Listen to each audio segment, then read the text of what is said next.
നമസ്കാരം. നമസ്കാരമില്ലേ?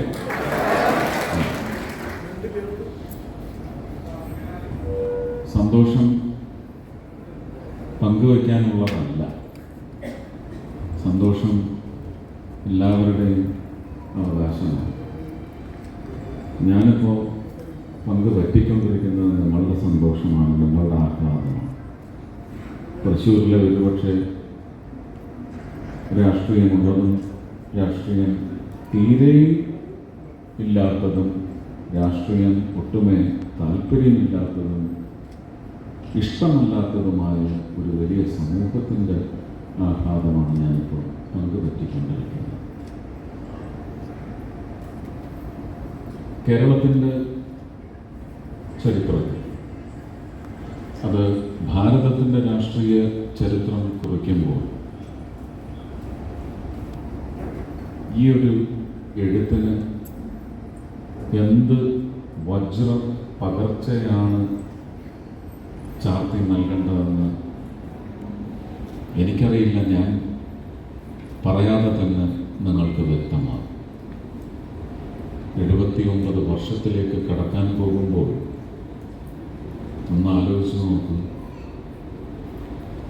ഭാരതത്തിന് ഇതിൻ്റെ രചന കുറിക്കാൻ എത്രയോ ദശാബ്ദങ്ങൾക്ക് മുമ്പ് സാധിച്ചു. ത്യാഗപൂർണമായ മുന്നേറ്റമായിരുന്നു പ്രസ്ഥാനത്തിൻ്റെ. ആ പ്രസ്ഥാനം രൂപകൽപ്പന ചെയ്ത ജനാധിപത്യ സംവിധാനത്തിലേക്കുള്ള ആ പ്രസ്ഥാനത്തിൻ്റെ അംശം എന്ന് വിളിക്കപ്പെടുന്ന ഭാരതീയ ജനതാ പാർട്ടി, ആ ഭാരതീയ ജനതാ പാർട്ടി ഒറ്റയ്ക്ക് നെഞ്ചു വിരിച്ച് നിന്നുകൊണ്ട് ശ്രീമാൻ വാജ്പേയിയുടെയും എന്ത് വാക്ക് ചേർത്തുകൊണ്ടാണ് ആ പേര് ഉച്ചരിക്കേണ്ടതെന്ന് എനിക്കിപ്പോഴും വ്യക്തതയില്ല. അതിനപ്പുറം വലിപ്പമുള്ള LK അദ്വാനിജിയും ഒക്കെ ചേർന്ന് ഒരു പുതിയ ജനാധിപത്യ സംവിധാനത്തിൽ നമ്മുടെ രാജ്യത്തിൻ്റെ ഭരണഘടനയെ പൂർണ്ണമായും ഒരു രാഷ്ട്രീയ കക്ഷിയും ആദരിക്കാത്ത തരത്തിൽ മര്യാദയും ആദരവും പകർന്നുകൊണ്ട് ഒരു ജനഹിത ഭരണ സംവിധാനം എന്ന് പറയുന്നത് രൂപീകരിക്കാൻ, അത് രൂപീകരിച്ചതിന് ശേഷവും 2 പ്രാവശ്യവും അരാഷ്ട്രീയം എന്ന കിരാതം ഉപയോഗിച്ച് തള്ളിയിട്ടെങ്കിലും ഏതാണ്ട് 6 വർഷവും 1 മാസവും 13 ദിവസവും നീണ്ട പ്രയാണത്തിന് ഒരുപക്ഷെ ഒരു തുടർച്ച 2004 മുറിക്കപ്പെട്ടു പോയെങ്കിൽ ആ മുറിക്കപ്പെട്ടതിലെ രാഷ്ട്രീയ അധമ സ്ഥാപനം 10 വർഷം ഇന്ത്യൻ ജനതയ്ക്കും അതുവഴി ലോകത്തിനും നൽകിയ ഇന്ത്യൻ ജനാധിപത്യത്തിൻ്റെ ഒരു വിവർണ മുഖം അനുഭവമാണ്.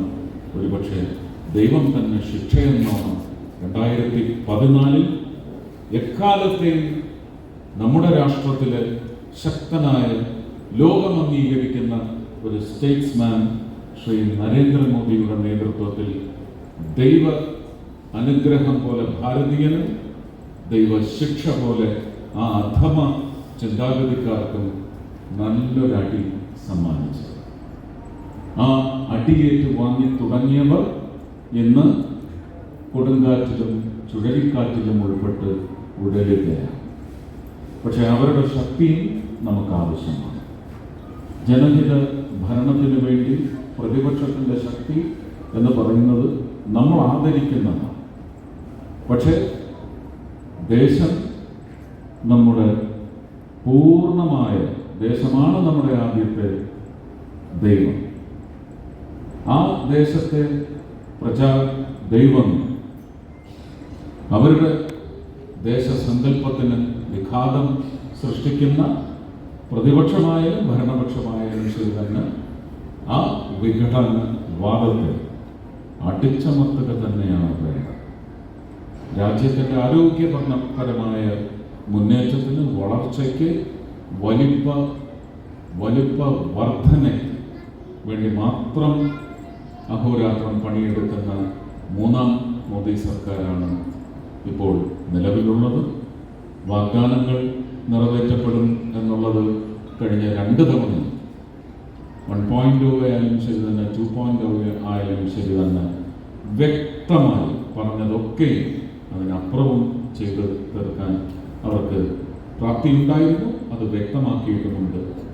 മൂന്നാം മോദി സർക്കാർ അതിനേക്കാൾ തിളക്കമാർന്ന, ഒരുപക്ഷെ ഇത് നമുക്ക് ഒരുപാട് സന്തോഷം പകരുന്ന വലിയ ആഘോഷത്തിലേക്ക് പോകാൻ നമ്മളെ ഭരണം നേടിയെങ്കിലും നമ്മൾ വലിച്ചു കൊണ്ടുപോകാത്ത അവസ്ഥ ജനങ്ങളുടെ തീരുമാനത്തിൽ ഉണ്ടായത് അതൊരു താക്കീതായിട്ടല്ല, നമുക്കൊരു പാഠമായിട്ട് മാത്രമാണ് ഉൾക്കൊള്ളേണ്ടത്. അതിൻ്റെ അംശം ഇവിടെ ശ്രീ അനീഷ് പറഞ്ഞു കഴിഞ്ഞിരിക്കുന്നു. അഹങ്കാരം വേണ്ട. ചെറിയൊരു കല്ല് നമുക്കും കിട്ടിയിട്ടുണ്ട്. അത് നമ്മുടെ രാഷ്ട്രീയ കക്ഷി നിയന്ത്രിക്കുന്ന രാഷ്ട്ര ഭരണത്തെ പ്രത്യയശാസ്ത്രപരമായി നയിക്കുന്ന ഒരു രാഷ്ട്രീയ കക്ഷിയുടെ നിർദ്ദേശങ്ങൾ അനുസരിച്ച് പുതിയ പാഠങ്ങൾ ഏറ്റുവാങ്ങിക്കൊണ്ട് അത് ജനത്തിൻ്റെ തീരുമാനത്തിൽ ചില ശോഷണങ്ങൾ ഉണ്ടായിട്ടുണ്ടെങ്കിൽ അതിൽ നിന്നും പാഠം ഉൾക്കൊണ്ടുകൊണ്ട് തന്നെ ഒരുപക്ഷെ അബ്കി ബാർ 400 പാർ എന്ന് ഇന്നു മുതലാണ് നമ്മൾ പറഞ്ഞു തുടങ്ങുന്നത്.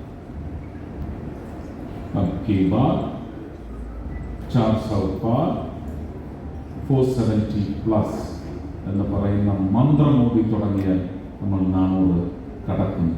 ആ 400 കടക്കുന്നതിലേക്കുള്ള ഭരണ മികവ് ഞാനും കൂടി ഉൾപ്പെടുന്ന കാലഘട്ടത്തിൽ തീർച്ചയായിട്ടും കർമ്മ നിരതനായി തൃശ്ശൂർ എന്നെ വിശ്വസിച്ച്, തൃശ്ശൂരിലൂടെ കേരളം എന്നെ വിശ്വസിച്ച്, കേരളത്തിലൂടെ ഭാരതത്തിലെ കേരളത്തിൻ്റെ ഈ ഒരു ഉത്തരവാദിത്വം കയറി നിൽക്കുന്ന അവസ്ഥയിൽ ആ ഉത്തരവാദിത്വത്തിൽ നിന്ന് നിർവഹണം പ്രതീക്ഷിക്കുന്ന വലിയ സമൂഹത്തിനുള്ള നന്ദി അറിയിച്ചുകൊണ്ടും പുതിയ വാഗ്ദാനങ്ങളല്ല പ്രവർത്തന മികവുകളുടെ ഒരു നിര തന്നെ ഉണ്ടാവുമെന്ന് വാഗ്ദാനം ചെയ്തുകൊണ്ട് എല്ലാവർക്കും ഞാനിപ്പോൾ അനുഭവിച്ചു കൊണ്ടിരിക്കുന്ന സന്തോഷം, എൻ്റെ കുടുംബത്തിന് നേടിയെടുക്കാൻ കഴിഞ്ഞ അഭിമാനം, ഭാരതീയ ജനതാ പാർട്ടിക്ക് നേടാൻ സാധിച്ച ചരിത്ര വിജയം എന്ന് പറയുന്നത് അതിൽ എൻ്റെ കുടുംബവും എൻ്റെ സ്വർഗീയരായ മാതാപിതാക്കളും പൂർവികരും ഒരുപക്ഷെ ജനസംഘത്തിന് വേണ്ടി